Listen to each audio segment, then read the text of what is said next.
Hey y'all, so now I want to go through a sample FRQ, or it's an actual old FRQ problem from the 2009 AP exam. This was question 5. It was calculator inactive, which means no calculator.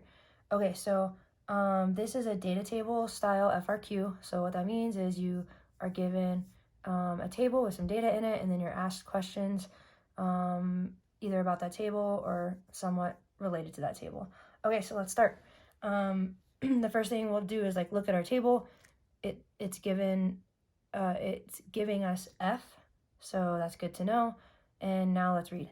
Let f be a function that is twice differentiable. That means you can take the derivative twice for all real numbers, which means it is both continuous, and f is continuous and f prime is continuous, and you can take the derivative of both. Cool. The table above gives values for f for selected points on the closed interval 2 to 13. Sweet. Now let's go to the first question. Estimate f prime of 4. Okay, it's asking you to estimate a derivative. Anytime it says the word estimate, and then you're estimating a derivative, you want to use the average rate of change. You're trying to use the average rate of change almost every time. That's the best way to estimate a derivative. So, especially from a table. Show the work that leads to your answer. Cool. So estimate means we're going to use the like curly equal sign, which means approximately. So f prime of 4 is approximately, and then we're going to say f prime of 4 is approximately the average rate of change from average rate of change of like on f. So average rate of change of f from, now we're trying to find the derivative at 4. X equals 4. This is x, right? So we have 2, 3. We don't have 4. 2, 3, 5, 8, 13. 4 would be right here, though. True? Right in the middle of 3 and 5. So what we're going to do is we're going to do an average rate of change of f from 3 to 5. It's not going to be perfect, but it is going to be an estimate, and that's what we're trying to find. So this would equal f of 5 minus f of 3 over 5 minus 3, which equals, okay, f of 5, we have -2, minus f of 3, we have 4, over 5 minus 3 is 2. You are allowed to use your answer, or leave your answer like this, and I would encourage you to leave your answer like this. Once you get all numbers, you don't have any letters left, you're done. Even doing 5 minus 3 was risky, because sometimes when we're under stress or when we're rushed, we would mess that up. So you could even leave -2 minus 4 over 5 minus 3 and call it done. Cool. So that part's done. Let's go on to the next one. Evaluate the integral from 2 to 13 of this thing, 3 minus 5 f prime of x with respect to x. Show the work that leads to your answer. Okay, cool. First thing I'm going to do is remember my integration like properties. So we have a couple properties that we can use on this thing. First, we know that we can split this into 2 integrals. So I'm going to do that first. The integral from, this is the same as the integral from 2 to 13 of 3 with respect to x minus, leave the sign the same. And then, yeah, let's just keep going. This is the same as the integral from 2 to 13 minus the integral from 2 to 13 of f, 5f prime of x with respect to x. Okay, cool, equals. So now we're going to do 2 separate integrals and then evaluate them kind of separately and then like put our answer together at the end. So the integral of 3 is 3x. And then because our boundaries are the same, I can just like keep going. So minus, and then we'll like put the boundaries 2 to 13 back on the end. Okay, so minus the integral of 5f prime of x. Well, you're going to leave the 5. You always leave the 5. The integral of f prime goes back to like our chart. So you have f prime, f double prime. And we draw this chart a lot. I like to use this chart all the time. So to go backwards on this chart, you integrate. And to go forwards, you differentiate. So if we are starting with f prime, we're starting here, and we're trying to integrate, we're going backwards to f. So the integral of f prime is just f. Now we're going to plug in 2, or evaluate from 2 to 13. Cool. So let's go ahead and do that. We have 3 equals, I'm going to do it down here, 3 times 13, plug in the top first, minus 5 f of 13, 5 times f of 13, that's like the first boundary, and then subtract, now we need big parentheses, 3 times 2 minus 5 times f of 2. Okay, we're not allowed to leave our answer quite yet because we still have f in here, f. You need all numbers. So let's go ahead and get all numbers. I would encourage you to not do this math. I know it's kind of painful and it feels lame, but like I'm encouraging you to leave it. So we're gonna have 3 times 13 minus 5. What is f of 13? F of 13 is 6, so 5 times 6. Subtract 3 times 2. I know you can do that. I know it's 6, but like sometimes we mess up. So 3 times 2 minus 5 times f of 2. F of 2 is 1. And then you can leave that as your final answer. Yeah, we're done. Done with that problem. Cool. Let's move on to part C. We have use a left Riemann sum. Okay, Riemann sums. Riemann starts with an R. It should make you think of rectangles. We're going to be using rectangles, and we're going to be adding up the area of rectangles. Use the left Riemann sum with subintervals indicated by the data in the table to approximate. It's important to pay attention to your boundaries here, your limits of integration, 2 to 13. So we're going to use all of the points from 2 to 13 in our table. Show the work that leads to your answer. Anytime we do Riemann sums, I like to graph the data just to make sure that I do it correct. So we're going to very quickly graph our data. It doesn't take that long. Just like find a spot over here. Oftentimes they'll like ask you a question about the Riemann sum that this graph comes in handy to answer. So we have 2, 3, 5, 8, 13 on the x-axis. 2, 3, 5, 8, 13. And then on your y you have 1. We have a 4, 1, 4. This is kind of cool. We have a negative 2. And then 8. Oh, sorry, 3. 3. And 6. We'll call this one 6. Okay, let's graph our points. So we have 2, 1. We have 3, 4. We have 5, negative 2, so there's a point down here. We have 8, 3. And then 13, 6. Sweet. Again, we're using a left Riemann sum, and we're going to be drawing rectangles. I'll do this in a different color to make it obvious. So left Riemann sum means start with your first interval and then go to the left point. So this is our first interval, 2 to 3. We have to choose between these points. Choose the left point. That's the left point. It's going to be the height of my rectangle. So like this is the height of the first rectangle. All right, now we're on the interval 3 to 5. Choose the left point. That's going to be the height of our integral. So like this one's kind of awkward. 3 to 5. Wait a minute. With subintervals indicated by the data. Yeah, I mean, we have to use this left point and then go down to the x-axis. So this is not a good estimate because we're supposed to have negative area here. Okay, 5 to 8, use the left point, that's this one. And then 8 to 13, use the left point, that's this one. So we now need to add up these areas of these rectangles, and this one's kind of like trippy looking because it has a negative, but don't be tricked. You just always use your left point and draw your rectangle to your x-axis. We're now adding up these rectangles to approximate the Riemann sum. All right, so we're going to say the integral from 2 to 13 of f of x with respect to x is approximately. All right, and then again, we're adding up areas. So these are areas of squares. We need, or rectangles, we need base times height. So base here, 2 to 3, that's just 1.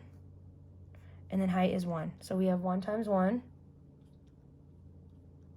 plus, next rectangle, base 3 to 5, that's 2,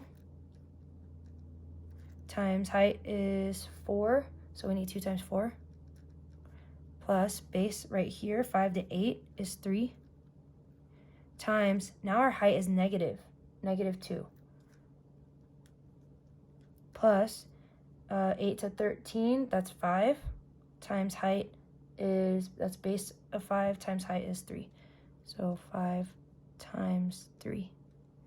And then once you have all numbers in your answer, then you're done. Sorry, this does not look like a 5. So 5 times, and this doesn't look like a 3 either.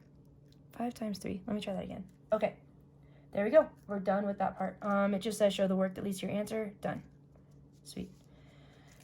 Okay, the last one is definitely the hardest of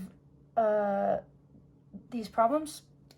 So let's jump into it. Suppose f prime of 5 equals 3 and f double prime is less than 0. Okay, they're giving us like information. They're going to be giving us information everywhere. So like f prime of 5 equals 3. F double prime is negative for all x in the closed interval 5 to 8. So that's like here, 5 to 8. Use the line tangent to the graph. So line tangent at x equals 5 to show this f of 7 is less than or equal to 4. And then it says use the secant line for the graph from 5 to 8, same interval, to show that f of 7 equal or is greater than or equal to 4/3. Okay, cool. There's like a lot of information here. We're going to take it one step at a time. First, it says use the line tangent. So also it tells us f double prime is less than 0. When you see that, you should think a couple things to yourself. F double prime, let's write a note. F double prime less than 0 means f of x is concave down. The reason I'm like talking about f is because this keeps talking about f. It's not talking about f prime. It's asking us questions about f. Okay, so we know f is concave down because f double prime is less than 0 on this interval. Sweet. So tangent line approximation. Let's go ahead and start with that. Put a bullet. Tangent line. We need two things. We need 1, a point, and 2, a slope. So for the point, we want the tangent line approximation at x equals 5. So we know our point starts with 5. And then is there a way for us to find f of 5? The y value would be f of 5 right here. The thing that needs to go in that point is f of 5. Well, look, we have f up here. Let's go back to our table. F's up here. So f of 5 is negative 2. Cool. So this is negative 2. Your point is 5, negative 2. And then the slope is f prime at x equals 5. Well, check it out. They told us f prime at x equals 5 equals 3. So now we can write our tangent line. We're going to use the equation y minus y1 equals m times x minus x1. So we have y minus y1 is negative 2. I'm going to say plus 2 equals, oops, m is my slope, that's 3. X minus x1 is 5. Cool. And it's saying use this approximation to show that f of 7 is less than or equal to 4. So here's what we're going to do. This is f of x. Y is f of x. So let's just isolate this real quick. So you could say f of x. Let's call it something else. It's technically not f of x. It's an approximation for f of x. So let's just call it L for line. L of x equals, I'm going to subtract 2 here and distribute the 3. So we have, actually, I'll just leave the 3. So we have 3x minus 5 and then subtract the 2 over, minus 2. Cool.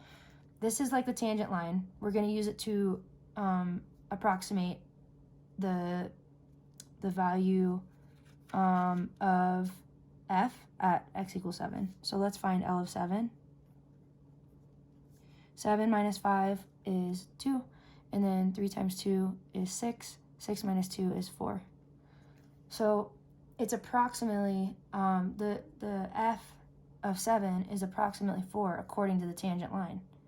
So what we can say is, I think I'm trying to decide like how I want to justify L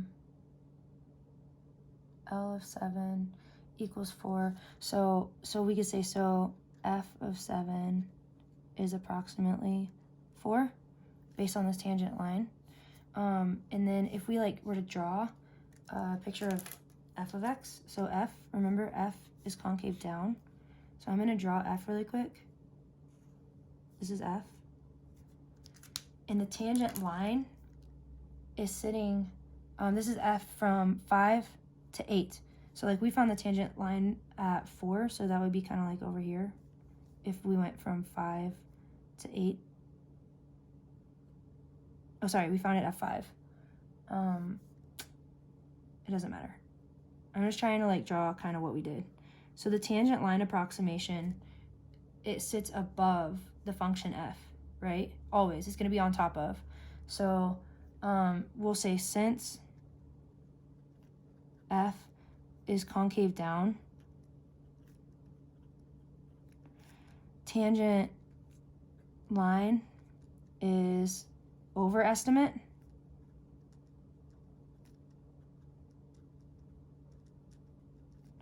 So if this is an overestimate, then f of 7 will always be underneath or less than or equal to 4. So we'll say, so f of 7 is in fact less than or equal to 4. Cool. Done with that part. Now let's do the secant. So it says use the secant line for the graph. Over here, let's write secant line on 5, 8 to show this is true. So for secant line, we're still gonna write an equation of a line, but let's first draw what the secant line looks like. So this is f again, same thing, it's concave down. A secant line goes like this. We can see that the secant is an under approximation already. We already know that. And then you have to remember the slope of the secant line is the same as AROC. You can get the slope of this line using average rate of change. So m equals average rate of change, and we're going to use the equation of a line, but first let's find m. You still need a point and a slope. Okay, so for slope, we're going to do the average rate of change, and we're trying to find the slope between 5 and 8. So AROC from 5 to 8. If that's going to be f of 8 minus f of 5 over 8 minus 5, which gives me, if we go up to here, our table, f of 8 is 3, f of 5 is -2, so you get 3 minus -2 over 3, which equals 5/3. That's your slope for your equation of a line. And then point, we can use the same point as before. 5, -2. Same point. So point is still 5, -2. Let's write our equation of the line, the secant line. So we have, I'm going to do it right here, y minus y1, that's y minus -2, equals 5/3, and then times x minus 5. Cool. And then we could say, let's call the secant line s of x equals, I'm going to subtract 2, 5/3 x minus 5 minus 2. Cool. Now let's see what s of, we're trying to approximate f at 7, so plug in 7. We already did this. 7 minus 5 is 2. This would turn into 10/3 minus 2, which equals, this would be 6/3, so 10/3 minus 6/3, that's 4/3. Okay, we're getting S of 7, the approximation, to equal 4/3. So since S of 7, we're going to kind of copy what we did here. L of 7 was equal to 4. And then we said, so F is approximately 4, S of 7. So we're going to say, so F of 7 is approximately 4/3 in this case. Now we can talk about like where this sits kind of in the same way. The secant line sits underneath. So since F is concave down, I know this one's kind of crazy, y'all, and I'm probably not explaining it very well. Sorry. Since F is concave down, the secant line is an underestimate. So using our approximation, using this, that S of 7 equals 4/3, F of 7 is going to be greater than or equal. The function is going to sit above the secant line. Cool. Sorry if that felt like it wasn't explained very well. I will try to get better at explaining it.